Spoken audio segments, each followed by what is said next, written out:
Skirt বা petticoat পরিধান করে নামাজ আদায় করা যাবে কিনা, গর্ভের সন্তানকে শয়তানের হাত থেকে রক্ষা করার জন্য লোহার কিছু রাখা যাবে কিনা, কবরের উপর খেজুরের ডাল দেওয়ার বিধান কি, মানুষের নজর লাগে কথা কতটুকু সত্য, মায়ের চেহারার দিকে তাকালে কি কবুল হজের সব পাওয়া যায়, বিড়াল বেচাকেনা করা কি হারাম, হাঁটু বের করে গোসল করলে অথবা হাঁটু বের করে ঘুমালে গুনাহ হবে কিনা, একজন মুসলিম ভাই আরেক মুসলিম ভাইয়ের জন্য দোয়া করে যে আল্লাহ আপনারা দীর্ঘ হায়াত দান করুন, এ দোয়া কি কবুল হবে? কারণ আল্লাহ তো বান্দার হাত নির্দিষ্ট করে দিয়েছেন, আল্লাহ দুঃখের পর সুখ দিবেন এই কথা বললে কি গুনাহ হবে? মাসুদ রানা এই আইডি থেকে আপনি জানতে চেয়েছেন গর্ভের সন্তানকে শয়তানের হাত থেকে রক্ষা করার জন্য লোহার কিছু রাখা যাবে কিনা। না, জায়েজ নেই, গুনাহের কথা, এটা শিরক হবে। শয়তানের হাত থেকে বাঁচার জন্য আমাদেরকে লোহা নিতে আল্লাহ তাআলা বলেননি, লোহার কোনো ক্ষমতা নেই যে শয়তানের হাত থেকে বাঁচাবে। দোয়া করবেন, আল্লাহর কাছে আশ্রয় চাইবেন। আব্দুল আলিম জানতে চেয়েছেন ইসলামী জীবন বীমা জায়েজ আছে কি না। জীবন বীমা যতগুলো ফরম্যাট পৃথিবীতে আজ প্রচলিত আছে সেগুলো আসলে জায়েজ নেই এবং সব দেশে ওলামা ইকরাম এই বিষয়ে বলে থাকেন। এটার জন্য কিছু বিকল্প ওলামা ইকরাম বলেছেন, তার কোনো বাস্তবায়ন আছে কিনা আমার জানা নেই। জিন্না হোসেন জানতে চেয়েছেন স্ত্রী কি স্বামীর জন্য ঘরে সুগন্ধি ব্যবহার করতে পারবে? জি, অবশ্যই পারবে, অসুবিধা নেই। আব্দুল মালিক জানতে চেয়েছেন কবরের উপর খেজুরের ডাল দেওয়ার বিধান কি। রাসূল করিম সাল্লাল্লাহু আলাইহি সাল্লামের থেকে একবার এই আমলটি করেছেন, বর্ণিত হয়েছে। একটা বিশেষ কবরে আযাব হচ্ছে এটি তিনি জানতে পেরেছেন, সেই ভিত্তিতে এরপরে আর কখনো তিনি দিয়েছেন বা সাহাবীরা সেটা অনুসরণ করেছেন বা সাধারণভাবে করতে বলেছেন এরকম কোনো কথা আমাদের জানা নেই, যার কারণে কবর দেওয়ার পরে কবরের উপর ডাল, কোনো গাছের ডাল ইত্যাদি আপনার পোতা, এটাকে সুন্নাহ মনে করা সঠিক নয়। NH নাইম জানতে চেয়েছেন মানুষের নজর লাগে কথা কতটুকু সত্য। জি হ্যাঁ, অবশ্যই সত্য। রাসূল আকরাম সাল্লাল্লাহু আলাইহি সাল্লামের হাদিস থেকে আমরা জানতে পারি আল আইনু হাক্কুন, অর্থাৎ বদনজর হয়, এটা সত্য। মানুষের চোখ দিয়ে লোভনীয় দৃষ্টিতে, হিংসাত্মক দৃষ্টিতে যদি কোনো ব্যক্তি বা বস্তুর দিকে তাকায় তাহলে তার ফলে সেই ব্যক্তি বা বস্তু ক্ষতিগ্রস্ত হতে পারে বদনজরের ফলে। আর এই জন্য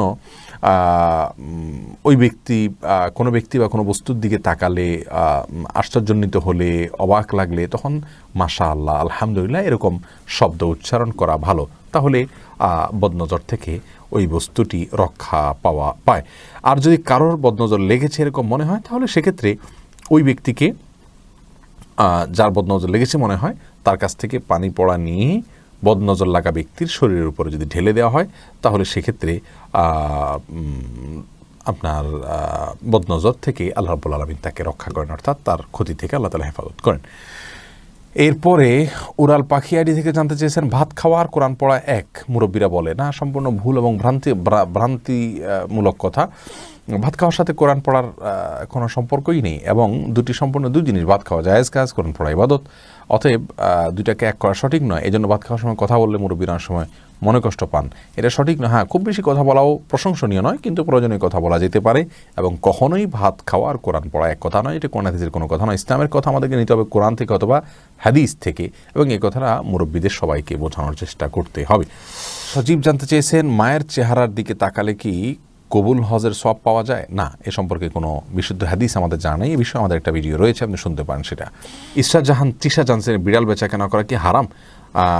এক হাদিসে প্রিয় বোন বিড়াল বেচাকেনা করার ব্যাপারে নিষেধাজ্ঞা রয়েছে, যার কারণে বিড়াল বেচাকেনা করাটা অনুচিত, এটাকে মাকরুহ বলেছেন ওলামা ইকরাম, সরাসরি হারাম বলেননি। যার কারণে বিড়াল বেচাকেনা থেকে আমাদের যথাসম্ভব বেঁচে থাকার চেষ্টা করা উচিত। তবে কিছু কিছু বিড়ালকে কেউ কেউ এক্সেপশন করেছেন, বিশুদ্ধ মত অনুযায়ী আপনার বিড়াল প্রয়োজন ছাড়া বেচাকেনা করবেন না।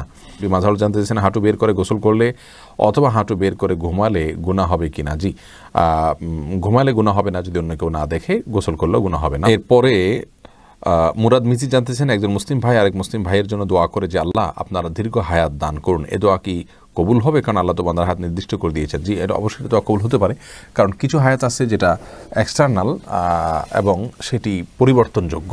এ বিষয়ে আমাদের একটা ভিডিও আছে, সেটা শুনে নিতে পারেন। অবশ্যই হায়াত বৃদ্ধির জন্য দোয়া করা যেতে পারে। তবে এক্ষেত্রে সবচেয়ে সুন্নাহসম্মত দোয়া হলো রাসূল আকরাম সাল্লাল্লাহু আলাইহি ওয়াসাল্লাম যেটি করতেন তা হলো, আল্লাহ আমাকে যতদিন জীবিত রাখার মধ্যে কল্যাণ নিহিত আছে আপনি সেদিন আমাকে জীবিত রাখুন, আর যখন আমার মৃত্যুর মধ্যেই কল্যাণ নিহিত আছে তখন আপনি আমাকে মৃত্যু দান করুন। সেলিম জানতেছে লুডু খেলা যায় আছে কিনা। না, লুডু, পাশা, দাবা এগুলো প্রায় একই ক্যাটাগরির খেলা। লুডু সম্পর্কে হাদিসে সরাসরি বলা না থাকলেও পাশা দাবা সম্পর্কে হাদিসে নিষেধাজ্ঞা রয়েছে। ওইটাও যেহেতু একই ক্যাটাগরির খেলা সেজন্য এটা জায়েজ নয়। তাছাড়া এখানে শারীরিক কোনো কসরত নাই, এর ফলে মানুষের বিষণ্ণতা তৈরি হয়, মানুষের মধ্যে মতপার্থক্য তৈরি হয়, নানা রকমের ফিতনা এখানে রয়েছে, সেজন্য এটা খেলা জায়েজ হবে না। শাহ খায়রুল ইসলাম জানতে চেয়েছেন, আল্লাহ দুঃখের পর সুখ দিবেন এই কথা বললে কি গুনাহ হবে? আল্লাহ রাব্বুল আলামিন দুঃখের পর সুখ দিবেন এই কথা বললে গুনাহ হবে কেন? বরং এটা তো কোরআনের কথা। আল্লাহ বলেছেন ইন্নামাল উসরি ইউসরা, নিশ্চয় মানুষের কঠিনের পরে সুখ আসে, সহজা হয়, অতএব এটা জায়েজ আছে, কোনো অসুবিধা নেই। খালেদা মরিয়ম জানতে চেয়েছেন, স্কার্ট বা পেটিকোট পরিধান করে নামাজ আদায় করা যাবে কি না? যাবে। আপনি কি পরিধান সালাত আদায় করবেন সেটা বিষয় নয়, মাথা থেকে পা পর্যন্ত ঢেকে মেয়েরা সালাত আদায় করবেন, যেটা দিয়ে পারেন সেটা দিয়ে শরীর ঢাকবেন, ঢেকে আপনি সালাত আদায় করবেন, কোনো অসুবিধা নেই। শারিয়ার সিয়াম জানতেছেন, নখ বড় রাখলে কি অজু হয়? নখ বড় রাখলে অজু হয়ে যাবে যদি পানি ভিতরে চলে যায়, কোনো অসুবিধা নেই। তবে হ্যাঁ, নখ বড় রাখা সুন্নাহ বিরোধী একটি কাজ।